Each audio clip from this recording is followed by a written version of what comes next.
आणि असंही म्हटलं जातं आजकाल व्हॉट्सअप युनिव्हर्सिटी आणि बऱ्याचशा ठिकाणी की महाराज सेक्युलर होते. हां, तर महाराज सेक्युलर होते का? शिवाजी महाराजांना सेक्युलर म्हणजे सर्व धर्म समभाव असं ते करायचे असं म्हटलं जातं. म्हणजे मॉडर्न एजमध्ये शिवाजी महाराज छान दिसले पाहिजेत अशा दृष्टीने आहे.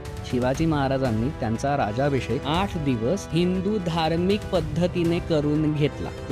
त्यातून त्यांचा हिंदू धर्माभिमान अगदी व्यवस्थित झळकत होता.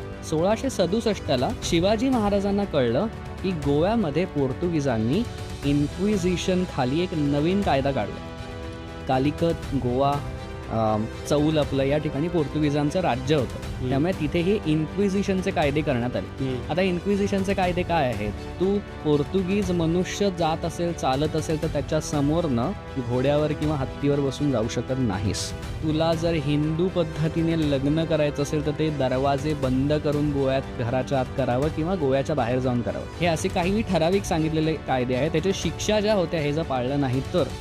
सो अशा प्रकारे म्हणजे आपल्याला असं वाटतं की फक्त मुसलमान आक्रमकांनीच भारतीयांवरती जेवढे करायचे तेवढे अत्याचार केले, त्यांचे कन्व्हर्जन्स केले, तर असं नाही आहे. पोर्तुगीजांचंही त्यांनी व्यवस्थित कॉन्ट्रीब्युशन केलेलं. हा ज्यावेळेला महाराजांना कायदा कळला आणि महाराज ज्यावेळेला निघून आले त्यावेळेला त्यांनी गोव्यावरती बारदेशावरती एक स्वारी केली. त्यांना विचारलं की आज तुम्ही हिंदू भूमीवरती उभे आहात तर तुम्ही आमचा धर्म स्वीकारता का? विजयीला जो काही मिळायचा होता तो संदेश मिळाला.